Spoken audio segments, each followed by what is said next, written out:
welcome back to the Elyse DeLucci Show. I'm your host, Elyse, and welcome to episode 48. We're in my living room, as usual, windows open. Don't mind the sirens. I say it's your host, Elyse, like as if it's going to be anybody else on the Elyse DeLucci Show. I still have friends that are like, can I come on? And you know what? I am just going to do it. I mean, don't get me wrong. As much as I love to talk to you myself, because I do, and hence that's why we're already on episode 48, but I gotta have some of my funny friends on. Just comics, just shoot the breeze. I think that what I'll do is I'll just throw out a topic and we'll just talk about it. Preferably a dating topic. Like, well, I'll save it for after. Let me tell you the fact of the day, okay? The fact of the day today is going to make you disgusted. So earmuffs if you don't want to be disgusted. But New York City's water, you know, everybody talks about New York City water is delicious. It has fluoride in it. The tap water is delicious. Well, guess what? It also contains tiny little tiny shrimp called copepods. I know I'm as disgusted as you are. Copepods are microscopic crustaceans. They're not harmful. They are used to clear the water, brace yourself, of mosquito larvae. As we talked about last week, mosquitoes are the deadliest thing on the planet, apparently. But copepods, they're very small. They're 1 to 2 millimeters long, so they're tiny. They're transparent. They pose no risk to human health, and you can find them in fresh water and salt water, and for whatever reason, they're in New York City tap water. So there you have it. There's shrimp in the water. Wow, wonder why it tastes so delicious. It's like a full-on poo-poo platter. You want to know how disgusted that makes me? I just found this out today. Don't ask me how. I was just looking up things, and I was in a meeting that I really didn't need to be in, and I was just like, let me start Googling something. And next thing I know, I'm in a black hole of Google. Don't act like we all haven't been there. We're all there, like probably every day. And I'm like, there's shrimp in the water. Like I immediately went to other websites and was Googling the best water filters like on the planet. How am I going to live? I mean, please. And I know, it's like, oh, come on, Elyse, relax with the histrionics, with the dramatic. But really, shrimp in the water. Copepods. Look it up. COPEPODS. So how are you? How are you? Good? You know what? My boyfriend dropped a bomb on me the other day. He told me that he loves Classico's sweet basil jarred sauce. I didn't even know what to say to him. Jarred sauce. I said, jarred sauce, that's great. You know, I said, in an emergency, I will make a jarred sauce. I'll use a jarred sauce. But there's only one that I use. Do you do this? Do you have a jarred sauce that you like? First of all, I didn't grow up having jarred sauce. I didn't even know what jarred sauce was until I was an adult and I lived in Manhattan and I saw it in random people's fridge, mostly men. But I did try this one sauce one time. The brand is Victoria, and they make the most delicious vodka sauce. They make the most delicious vodka sauce, and it's in a jar. It happens to be in a jar, and so sometimes I buy it, and I keep a jar of it in the pantry because if it's one of those nights where I'm working late or I have a babysitter and I just need to get something on the table for the kids, you know what? That will suffice, and that's fine. There's no shame in it. Sometimes I make pizza. Well, not sometimes I make pizza. I always make pizza. But I will use that for the pizza because you just need like a couple of tablespoons of sauce for a pizza. And I'll just, put it on, do it on the pizza. And then I put the top back on and I put the glass container of sauce in the fridge and it lasts for a long time. Now, this is my single mom modern parenting thing. But when I was married and there was 2 people living here, I would never have used the jarred sauce. I made all my own sauce, and I still make my own sauce, and I keep it in the freezer. But this is an alternative, and I think it's delicious. But Classico, I said to him, really? He's Italian, too. I said, you like Classico sauce? Why don't I just tell you that I keep a jar of ragu in the pantry? Now tell me what you think, okay? He's like, no, you don't understand. It's sweet basil. It's the type of sauce. It's a sweet basil sauce. So that's what it's called, at least. Classico, sweet basil. It's delicious. You know what we're going to do? We're going to do a taste test one day. I'm like, here we go. Here, this is the guy who's in every business. You know, I say one thing to him. I go, I'm in the business. Anything I say to him, he's in a business. How many businesses are you in, guy? He's like, we're going to do a taste test. I'm like, okay, what's the taste test? Yeah. He's like, I'm going to get the sauce and I'm going to put it on some macaroni. And then I'm going to get, like, your sauce. I'm going to put it in another, macaroni. You're not going to be able to taste the difference. I'm like, are you crazy? I know you're crazy right now. I know you're crazy. Of course I'm going to be able to taste the difference. I'm like a bloodhound. Are you kidding me? Of course. Of course. Now, what he failed to mention is if maybe he doctored up the fake sauce with, like, I don't know, some Parmesan cheese, or maybe, like, he, I don't know, had parboiled tomato or something and pureed it quick and added some fresh basil to his sauce, then I'd probably be thrown off, to be honest. But of course, and just like you would be able to tell too. Anyway, that's that. My kid's school's closed for another 10 days. That's a delight. It's not closed like as in winter break. It's closed as in shutdown. I've had it. I mean, like you, I have also had it. I mean, I swear to God, some days, Sunday, I wake up and I'm like, oh, the kid's going to school. That's great. Other days I wake up and I'm in sheer terror and fear. Are they going to go to school? Are they going to be homeschooled? And you know what? It's like, it's so hard because my ex and I were doing every other week now because of the pandemic, right? And so one week they're with him, and then the next week they're with me. And I don't like the schedule because, excuse me, I had to take a sip of my seltzer. If you are divorced, then you know, not seeing your kids for an entire week, it's like terrible. It's painful. We used to do 2 nights with me, 2 nights with him, and every other weekend. But now because of this shit, we're doing every other week. And the weeks that and I go into the office every other week. And the week that I work from home, the kids are usually home with me.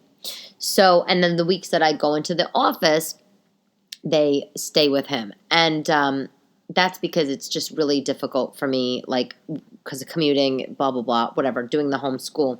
And they're not in school 5 days a week. So, on a week like today, like this week, on a week like this week when their school is shut down, I'm working from home, and they are also doing school from home 5 days a week, as opposed to the 2 or 3 days a week that they would be attending in-person classes.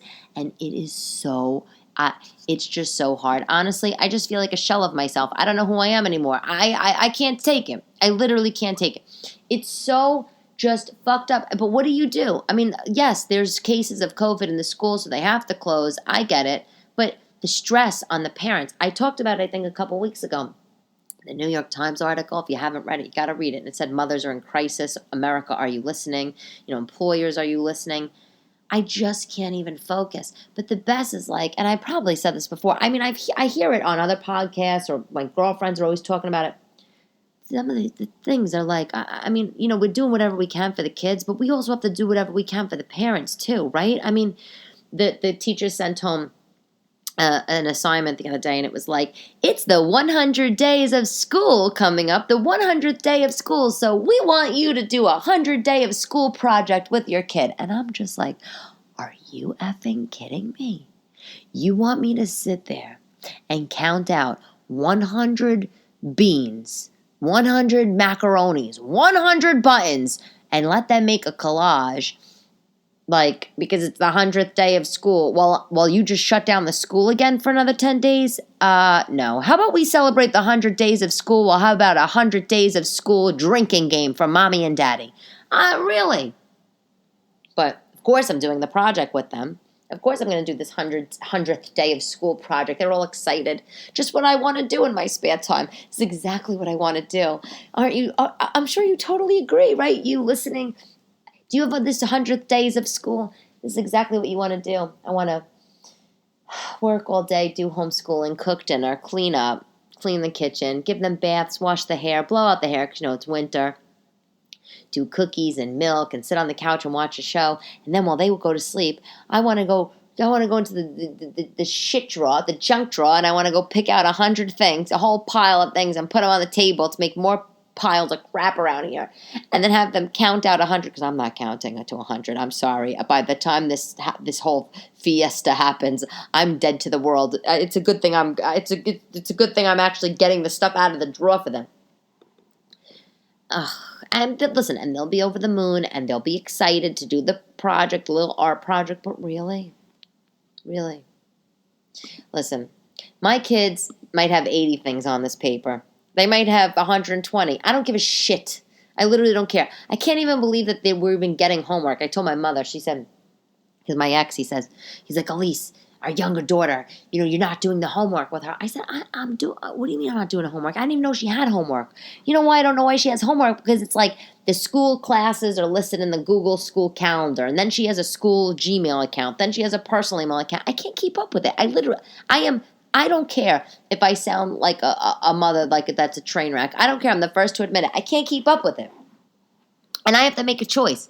It's either keep up with that or not keep up with my job and get fired and then not be able to pay my bills and put a roof over their heads and put food on the table. Okay? So you know what? Whatever. This is the lesser of two evils. I do the school. I do fun projects. I'm doing 100th day of school project. But do I remember to do the homework all the time? No, I don't. Because sometimes I'm on conference calls till late at night. I can't take it. I know. I'm talking to the choir. I know you agree. I just needed to get that out. Why aren't Chinese restaurants giving out noodles anymore? I mean, really? Honestly, don't you remember the good old days of going to a Chinese restaurant? They give you the wooden bowl on the table with the noodles, like the greasy ones, the thick ones. The ones that are like a couple inches thick. Wide. Not thick, wide. Instead of like the places that do give noodles, they give these like little like straggly ones. They look like little pieces of like, I don't know, rotini shaped macaroni. But I miss Chinese restaurants with the noodles and the duck sauce on the side. Why don't they give them anymore? I ordered from Chinese restaurant, right? Wajil, delicious restaurant on the Upper East Side.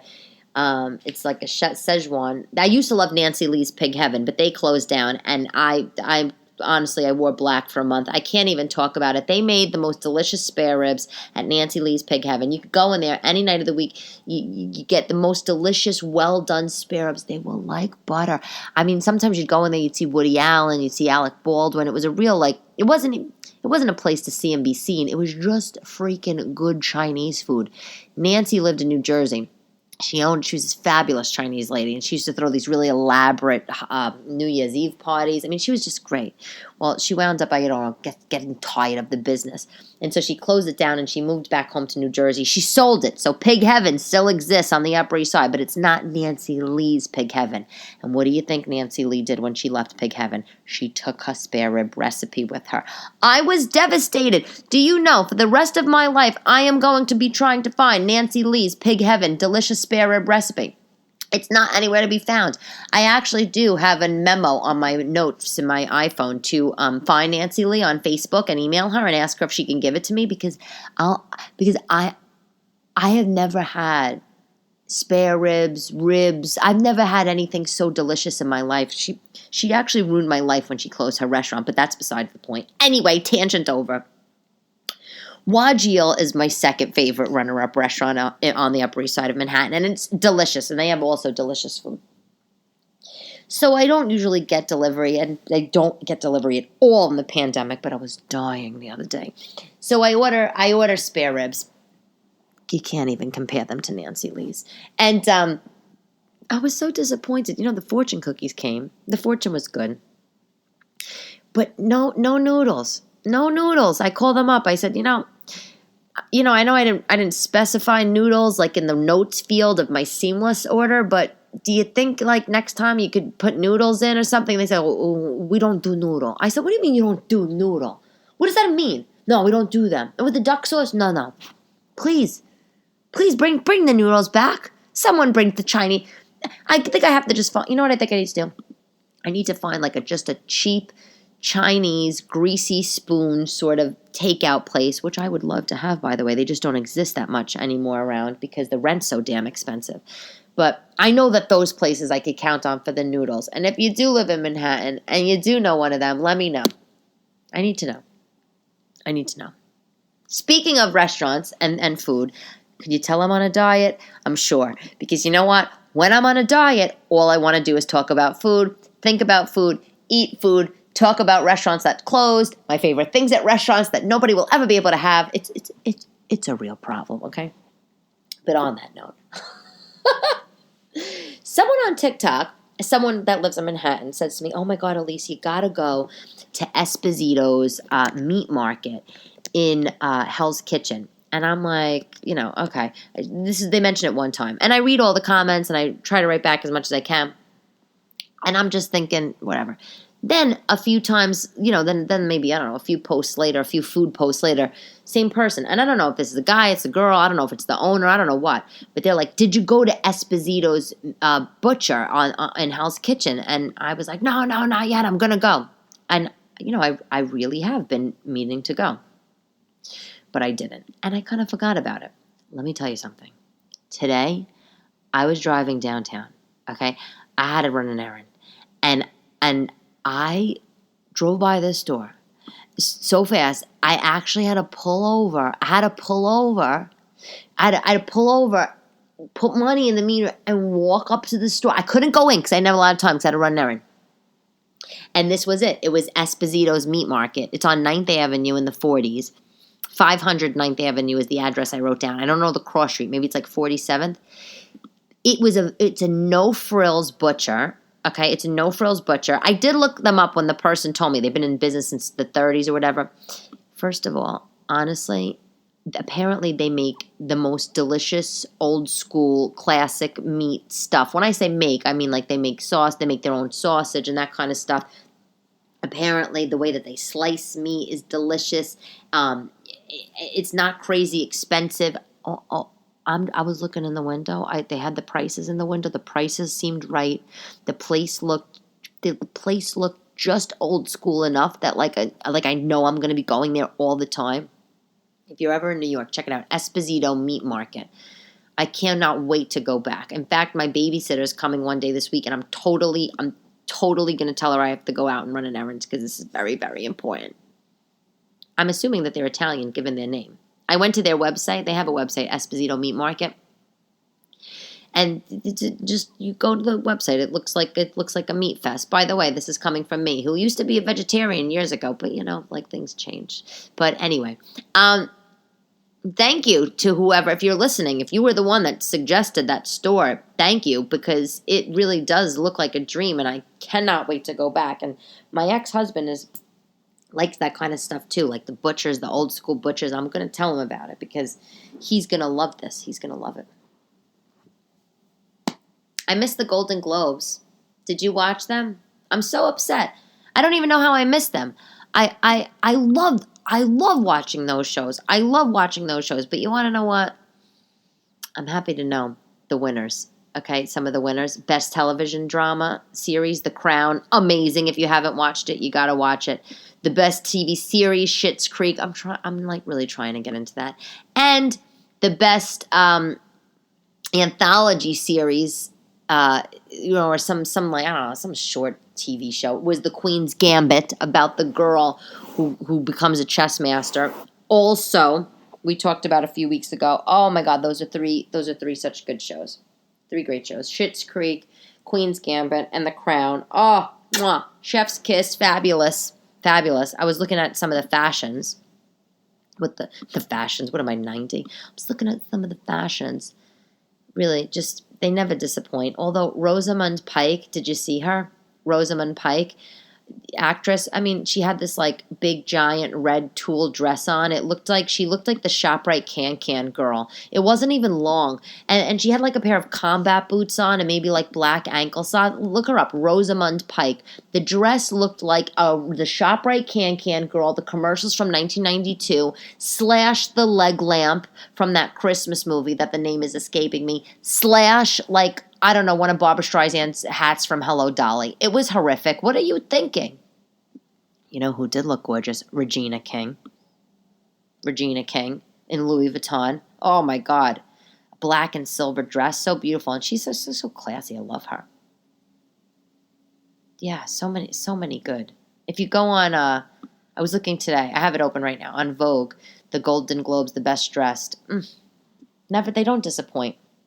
And this year particularly, I'm upset. I'm really upset that I missed it because I feel like we need all that kind of eye candy, all the eye candy we can get. Amanda Seyfried wore Oscar de la Renta. I have it open right now. It's a cantaloupe-colored, beautiful gown with a small train and a big off-the-shoulder sort of drapey, floral, I don't know, boa thing. Just stunning. Stunning. Wouldn't you love to go there? Oh, I just love it. I don't even know what I'd wear.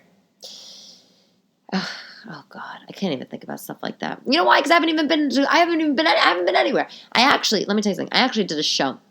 I did a show last week in New Jersey, at a bar. I wasn't gonna do it, but I need to get out. I just need to start getting out. But it wasn't a super spreader event, but there was a ton of people in the bar. I mean, everybody had masks on. I don't want to say it wasn't really socially distant. I don't know. I went, I did it. It was fun. I had a great time, but am I going to do it again? I don't know. It was at some dive. And listen, if you want to, I don't even post these things when I go do these kind of shows, but if you want to come out, I don't know, stand in the parking lot or watch or something, be socially distant, then I'm happy to tell you. I don't know how much more I'm going to be doing that of them though until I get the vaccine and everybody else gets the vaccine. I went right up to the mic with a big hand sanitizer spray. I didn't give a shit. I went up to the mic with a hand sanitizer spray. I had a little shower cap, mic cover to put on top of the microphone. I was just short of wearing a rubber gloves up there because, I mean, really, I don't want to die. I have 2 girls. I don't need to be dying anytime soon. God, I haven't had a Netflix special yet. Please, what are you kidding me? I'm kidding. I'm not, but, Do you know Sebastian Maniscalco? Of course you do. He's hilarious. He walks around, every famous person he meets, he walks around and he asks them if they met Sinatra. And it made me laugh when my friend told me this. He's like, yeah, did you know that Sebastian does what you do about Sinatra? I'm like, what the hell are you talking about? I said, I don't go around asking people if they met Sinatra. He goes, no, but you go around asking them if they've met Barbra. That's true. If I meet celebrity people, which I'm not really... They don't really have an effect on me because, I don't know, I've been around a lot of celebrities, I feel like. I worked at MTV 1,000 years ago on a show. I also interned at Regis and Kelly, and there was a ton, I think it was like her first year or something, and there was a ton of, obviously, celebrities coming in there. They're just regular people, right? But if I do meet a celeb that I think might have met Barbra Streisand, I do ask them. I do. I'm just, I don't come across many people that have met her. I'm still waiting. See, I know that if I ran into Woody Allen at Nancy Lee's Pig Heaven, I know that he's met Barbra Streisand, but, he's in so much hot water, by the way. He's in so much hot water. I'm a big fan of the movie, his movies, and I read his biography, but I can't even think about it. Why the hell is somebody stealing Lady Gaga's dogs? And what a lunatic gunning down her dog walker. You're shooting the dog walker? Why? What makes you want these dogs so bad? Is that how obsessed with celebrities we are, that you want Lady Gaga's dogs so bad? Her French bulldogs, her 3, why? Someone says to me, well, Elyse, the reason why they were stolen is because they're valuable and they're in demand. The French bulldogs, they sell anywhere from $1,500 to $3,000. I said, look, I don't know the details of this story, okay? Because I'm too busy homeschooling my kids and trying to maintain a diet over here. I said, but do you really think that people stole her dogs because they're worth $1,500 and $3,000, whatever the hell millions of dollars dogs these are? No, people probably stole the lunatic this maniac that stole it, the lunatic maniac that stole them. He was probably some psycho, probably wanted to get close to Gaga. I mean, really.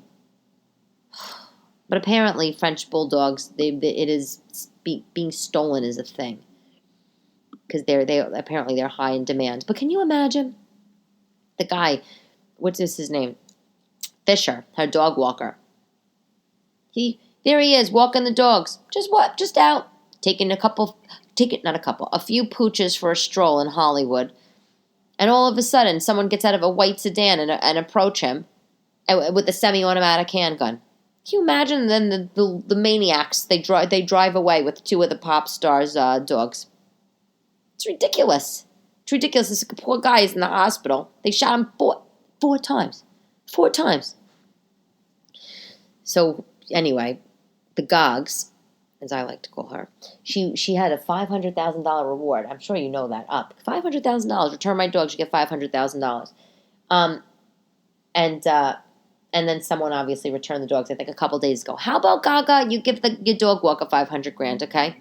I'm not saying that it's not your fault. It's terrible. It's sad, and my heart goes out to you. And the fact of someone stealing your dog babies is horrific. And of course, you want them to. You need them back. They're fur children. You need your dog babies back. And if you could afford to give somebody $500,000 to make those doggies come home, you do so. But why don't you give $500,000 to the poor schlep that had to take the bullet for your few dogs? You know what I'm saying? Ryan Fisher. I'm sure Gaga is doing the right thing and paying for your hospital care, but really, I'd quit. I'd be like, Gaga, can you give me a smooth $500,000? I'm going to buy a house in Naples, Florida. I'm calling it a day. I'm retiring from the walking business. That's exactly what I would say. I'd be done. I'd rather say, would you like fries with that for a living, My God. I really think I am going crazy, though, with this dieting thing. My product of the day, product of the week, whatever the hell it is. I don't know if I did this last week, and I should know. I don't know if I did, but if I already said this last week, I apologize. I do my Costco order, and I get it delivered, and the Costco pesto sauce is delicious. It's a cult product at Costco, the Kirkland brand. I just had it the other day. Let me tell you. So I might have, and I apologize if I said this a couple of weeks ago, but because that's when I ordered it, and I was probably excited. I took a spoonful. Of course, I need a spoonful. But I make pesto all the time. I make pesto, whatever. But the basil, every time I've been getting basil, it's been wilted or whatever. I think the delivery situation is just not good in my neighborhood. And I don't always do enough online orders of produce to be able to get the basil and like that. So someone says, try the Kirkland brand pesto from Costco. It's a big, huge thing. Just try it. I said, okay. And my girls, they love pesto. They love it. And anytime the babysitter likes to give it to them. So whatever. So I got the big thing. It's good. It's really good. I mean, it's not homemade, but it's good. I just had it tonight. I took a little bit. I put it on a piece of salmon. I had a piece of salmon in the freezer. I defrosted the salmon. I just took a spoonful of the pesto. I smeared it on the salmon. I put the salmon in the oven, 375, 15 minutes. It was delicious. Pesto crusted salmon. And the pesto, I put it on a crostini. Obviously, give it to the kids on pasta. I used it the other day on a piece of grilled chicken, on bread, which I wasn't supposed to have. But whatever it was, I don't know, $10 for the jar. It's totally worth it. It's huge. It's huge. And you can freeze it. And you could freeze this whole thing. That's what it is. Kirkland's pesto. Totally recommend. That's it for today's episode. Episode 48. And I'm sorry we didn't talk about some sex and relationships. Well, actually, you know what? Let me say before I go. One of my friends, I love her. And it's hilarious. Her and her husband were having a fun rendezvous, and they accidentally left, I think, their glass dildo out. First of all, one, glass dildo. What kind of sex life are you having that I should be dying to have? 2, can you imagine? All of a sudden, little Johnny comes home, and he's like, Mommy, what is this on the floor? I'll have to tell you the full story next time. But anyway, that's it for today's episode, episode 48. Thank you always for listening. I totally appreciate you. I'm working right now hard on getting some of my comic friends to come on so we could talk about sex toys, scandal, and lots of taboo things. We are going to have a blast. Until next time, dolls, talk to you. Thank you.